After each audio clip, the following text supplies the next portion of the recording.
Donald Trump just made his health scandal even worse. That's right. The president just can't help himself but put his foot in his mouth. How's it going, everybody? Hunter Avallone here with Occupy Democrats. Welcome back to another video. Now, Donald Trump is not okay. For one, he has this massive Epstein fallout to deal with. Anything of possible interest has either been held back or has been redacted to the point where, I mean, it's a joke. You don't have to be a conspiracy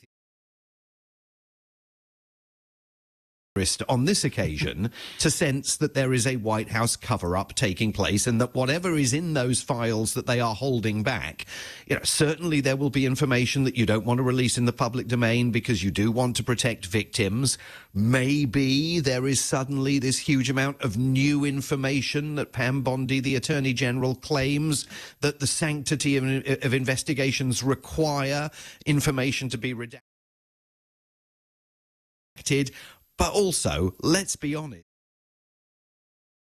it's pretty possible that those documents contain more evidence relating to the president's relationship with Jeffrey Epstein. And that stuff, they are going to hold back until the last possible minute that a court, and probably the Supreme Court, says, no, you've got to put this stuff out there. And they're going to run the clock out. Do you maybe I'm just too cynical for my own good, but I've got this sneaky feeling we're never going to see the full Epstein files. And second of all, he has his obviously failing mental health. Trump's White House can go ahead and try to gaslight us that he's super healthy or something. We can see it with our own eyes. I mean, look at this segment from Trump's speech the other day. He starts going on some bizarre tangent about panties. I had these animals trying to attack me at Mar-a-Lago. They went into my wife's closet. And I'll say this, number one, it's very bad, but it sounds a little strange. They looked at her drawers.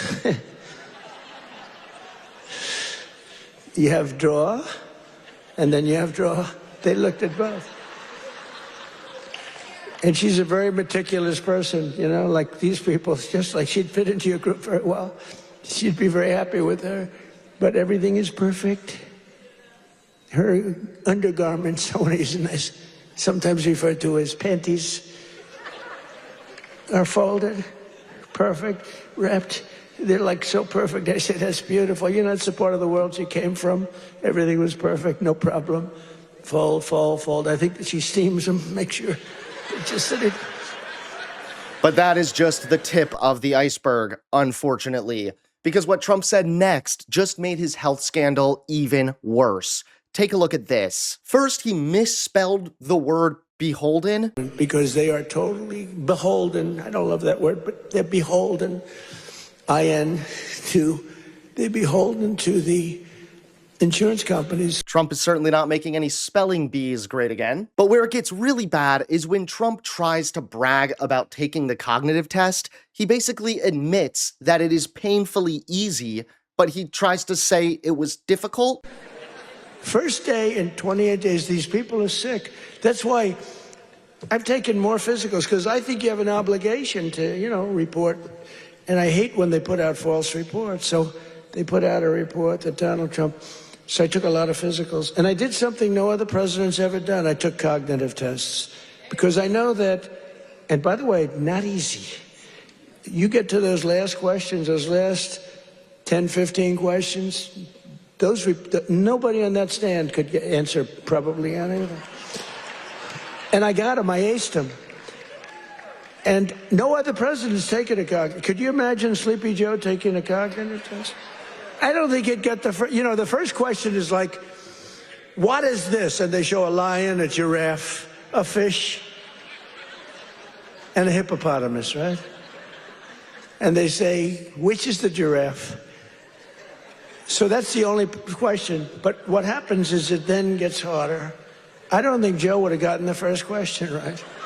Of course, he can't even help himself but start rambling about Joe Biden. He would say hippo. I want the hippo. But Anyway, but I've taken now 3 cognitive tests. I've aced every single one of them. And Trump is just the joke that no one is laughing at. Donald Trump is once again bragging that he aced a cognitive test, and instead of clearing up concerns about his health, it's actually making the scandal worse. The test Trump keeps boasting about is the Montreal Cognitive Assessment. It's a 10-minute screening tool designed to detect early signs of cognitive decline, including mild cognitive impairment that can precede dementia. This is not an intelligence test. It is not difficult by design. It's meant to flag serious problems if someone fails, not to impress anyone if they pass. The test asks adults to do things like remember a short list of words, draw a clock, copy a cube, name animals, count backwards, identify the date and location, and spot basic similarities like how a banana and an orange are alike. A score of 26 out of 30 is considered normal. So when Donald Trump proudly claims he aced a test meant to screen for dementia, it raises an obvious question. Why is he treating a basic neurological screening like a personal triumph? For most people, passing this test is unremarkable. Bragging about it doesn't make Trump look sharp. It makes the concern unavoidable. Thanks so much for watching. Please click that like button and subscribe to Occupy Democrats so that you can stay informed and help us stop Donald Trump. You're watching The Legal Breakdown. Glenn, we all know that the Epstein files were supposed to be released in full by Friday. Of course, that didn't happen. The DOJ itself came out and said that they would only be doing a partial release of those files, and the rest of the files would slowly trickle in. So first and foremost, recognizing that this DOJ violated the law, what are the implications of the fact that we only got a partial release of these files? Yeah, Pam Bondi's DOJ, including Todd Blanche, the number 2 at the Department of Justice, the Deputy Attorney General, you know, they seem to think that the federal law is perhaps a mere suggestion, that maybe it doesn't apply to DOJ or its high officials. The reality is it does. Let's start with the obvious question. What is the remedy for Pam Bondi's Department of Justice violating federal law? Not a whole heck of a lot. You know why? This is one of the many federal laws on the books that has no teeth. Brian, when you read the Epstein Transparency Act, there is no punishment for violating the law. People may find it surprising that there are, I don't know if it would be thousands, but I'm guessing it is thousands of federal laws on the books when, if violated, carry absolutely no punishment whatsoever. Let me give our viewers an example of one that I dealt with many times in my years as a prosecutor. The Crime Victims' Rights Act, the CVRA, the Victims' Bill of Rights, which actually does come into play because of some of the abuses of, prior U.S. attorneys, most directly Alex Acosta, who violated the victims' rights the first time around when he was involved in investigating Epstein's crimes. If the federal government, if federal officials, including prosecutors, violate the Crime Victims' Rights Act, no punishment, which is something that I think really needs to be addressed. The same is true of the Epstein Transparency Act. The violation has no direct sanctions, punishments, or penalties in the law itself. Now, we can talk about how maybe the Department of Justice could either be held accountable for violating the law, which it looks like they will do at the end of Friday, or how they can perhaps be compelled to comply. There are at least 3 things that come to mind. First of all, when you violate a federal law, even if that law has no punishment in the statute itself, if you violate a federal law by, for example, wrongfully withholding evidence, information that is supposed to be disclosed under the law, that could constitute obstruction of justice. That's one way that there could be at least the prospect of a penalty for the Department of Justice.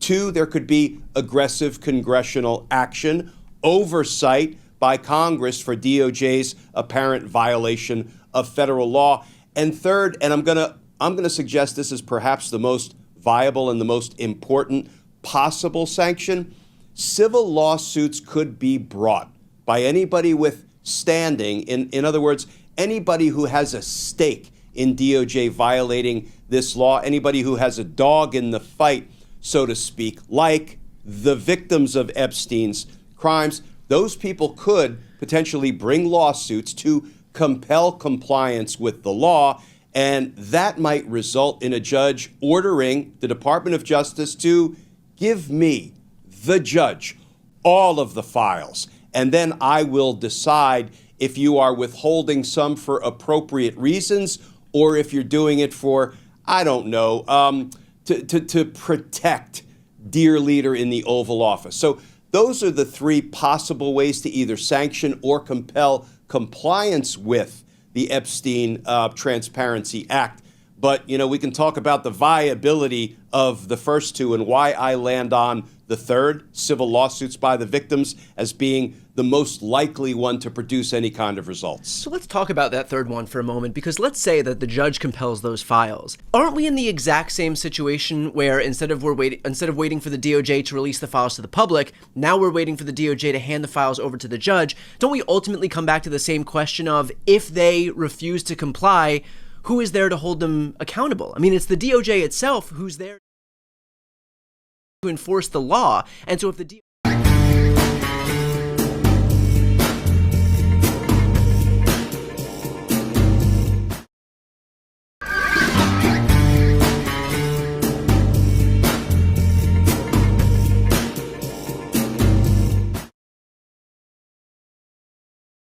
DOJ is the one defying the law, whether it's releasing these files to the public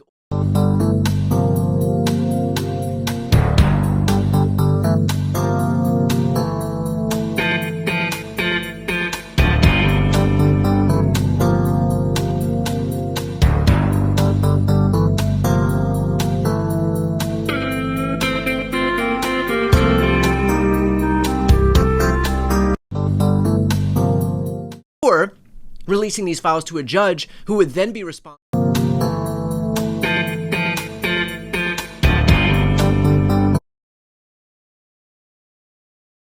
for releasing them.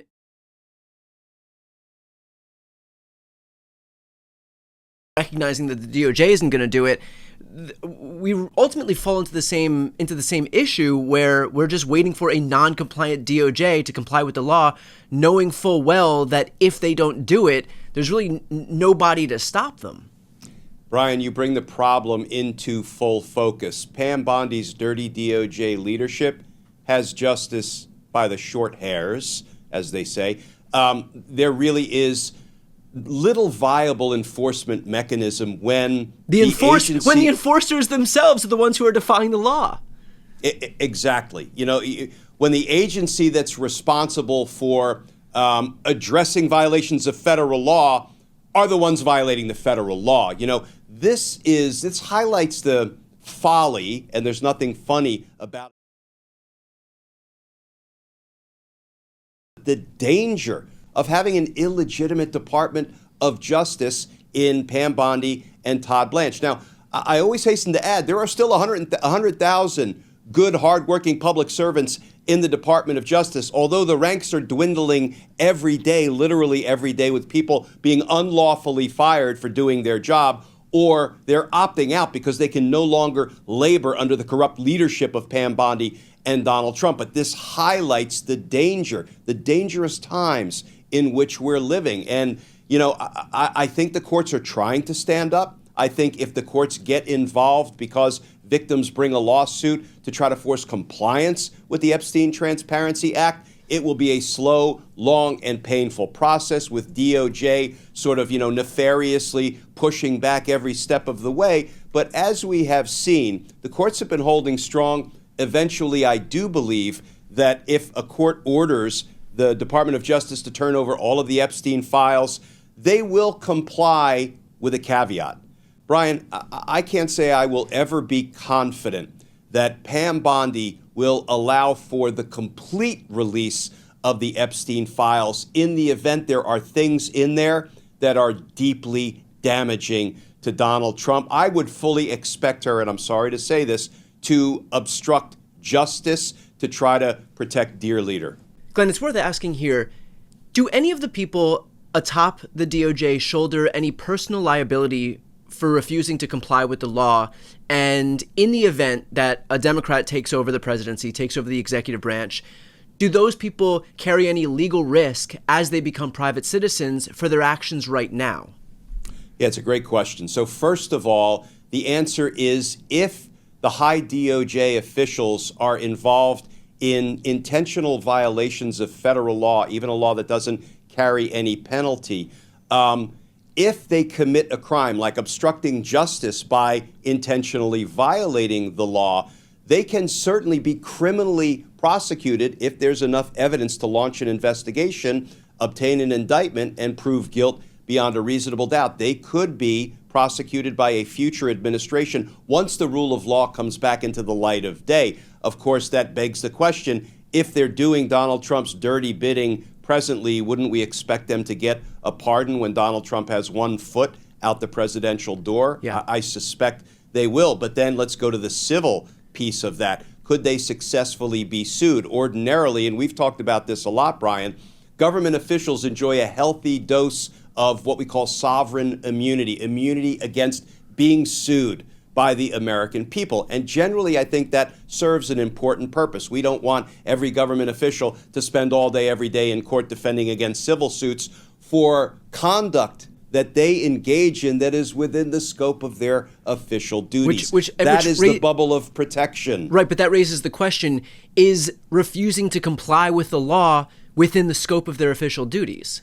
You're one step ahead of me, because violating a federal law, whether it is a federal law with or without penalties written into the statute, is beyond the scope of the official duties of an attorney general and a deputy attorney general. So that could open them up to civil lawsuits being brought by the victims or anybody else who might have standing to bring suit. And the good news is a presidential pardon has absolutely no applicability to civil lawsuits.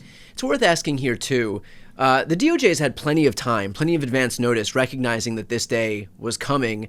And so what does it say that we still won't have the full breadth of the Epstein files, but there were apparently enough resources for 1,000 FBI agents to step in so that they can redact any mention of dear leader Donald Trump, because God forbid he was even 1% embarrassed by virtue of his presence in the Epstein files? You know, Brian, that bothers this old prosecutor for at least 2 reasons. First of all, what a gross misuse of our FBI special agents, because the reporting was 1,000 of them were detailed to scour the Epstein files for references to Donald Trump. Those 1,000 agents were taken away from the actual law enforcement work they were doing on behalf of the American people to devote their time to, making sure Donald Trump, as you say, isn't even embarrassed, never mind criminally implicated in those files.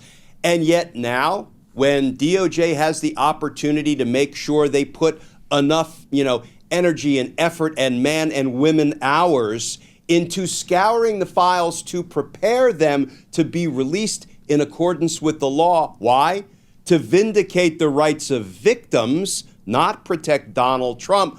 They are just not up to the task. We're too darn busy. We can't devote enough time, people, or resources to complying with the law. That is offensive for, both misusing FBI resources in the first instance, and second, not giving a damn about vindicating the rights of victims when the law directly obligates them to disclose these files. Finally, Glenn, let's finish off with this. There is a 15-day reporting requirement by Congress. What are the implications of that, recognizing that the DOJ has already missed this deadline?